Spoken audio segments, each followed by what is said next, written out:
Peter Attard Montalto joins us now from London to share his views on the company's implosion. Perhaps no better word than that. Thanks to Peter for joining us. Peter, the ABIL, from your perspective, the ABIL issue, we've talked at, there were three big issues we said this morning: the business rescue for Ellerines, then the announcement of the resignation of Kirkenes and the results, that 8.5 billion rand hole, and then of course the Reserve Bank and the curatorship. Very close to it here in Johannesburg. What's your perspective? I would think a cooler perspective from London. Well, if you simply looked at the currency or the interbank rates this morning, you wouldn't guess that basically a bank had collapsed in South Africa. So, I mean, there's definitely been calm, and foreign investors have largely ignored the issue. I think that can't last forever. Investors in the past have been very interested in the unsecured credit story, but also I think people have done their homework to some degree. People know that Capitec, for instance, is a very, very different beast, that the way the big five banks treat unsecured credit is done in a very different way with very different risk metrics than they were done at ABIL. So yeah, it's been a sort of a weird calm sitting from outside looking in, but arguably this was a long time coming, given ultimately a totally undiversified and unsustainable business model. Peter, it's Tumisho here. What do you make of how the South African Reserve Bank has handled the situation? This is not the first time we're seeing a central bank step in. We've seen something very similar happen with BES. Perhaps from an outsider perspective, how does it look in how South Africa is managing the current situation? Well, we understand now from the speech by the governor on Sunday that actually the SARB was more involved in shaping what ABIL was doing behind the scenes since 2012. Arguably other regulators, such as national credit regulators, should have taken a much firmer stance much earlier on. And it's easy to say these things with hindsight, but maybe the SARB should have been somewhat more aggressive as well. But in terms of the actual bailout, I think, and the splitting into a good bank and a bad bank, the SARB has been quite novel in how it's basically formed a consortium of banks to underwrite the capital of the new good bank, and indeed in how the curator has been set up to deal with the bad bank. And I think overall, you know, there's been a lot of stories, a lot of questions I get, particularly from locals, around, you know, is this political, is it nationalisation, is it going to be a state-owned bank?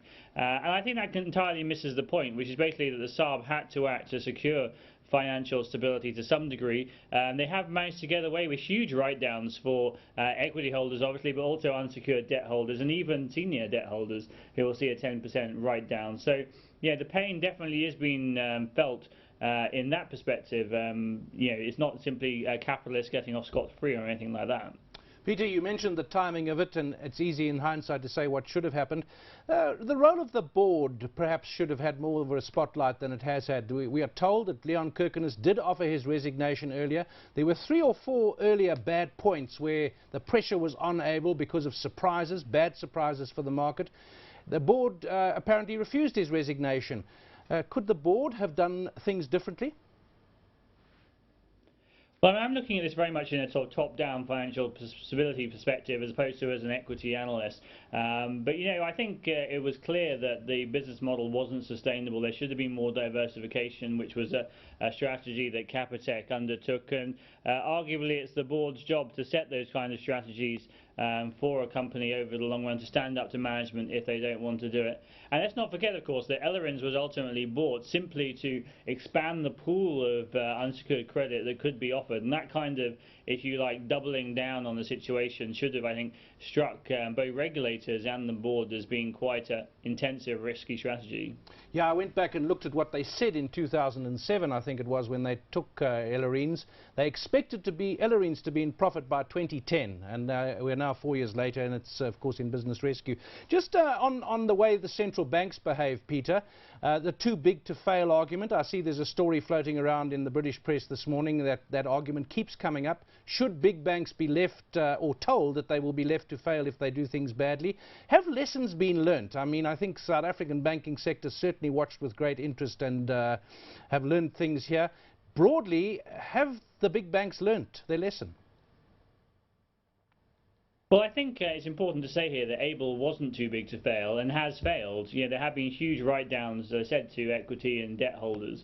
So this isn't a case of some massive bailout to maintain existing operations or to prop up existing management or anything like that. So ABIL has failed, and the system so far, at least, touch wood, has been able to absorb that. Although of course we have to see fully the impact on the big banks, their debt exposure to the company, all that's meant to be small, as well as some of the money market fund issues as well. But I think there's an interesting conclusion that's coming out of this that we have to watch. Is basically there seems now to be a kind of idea of circular insurance within the South African banking system, whereby other banks have been asked to provide this underwriting of new capital for a good bank. That might in the future create some perverse incentives, some interesting sort of views around how banks and financial stability is interlinked in the South African banking system. We're going to have to watch that very closely.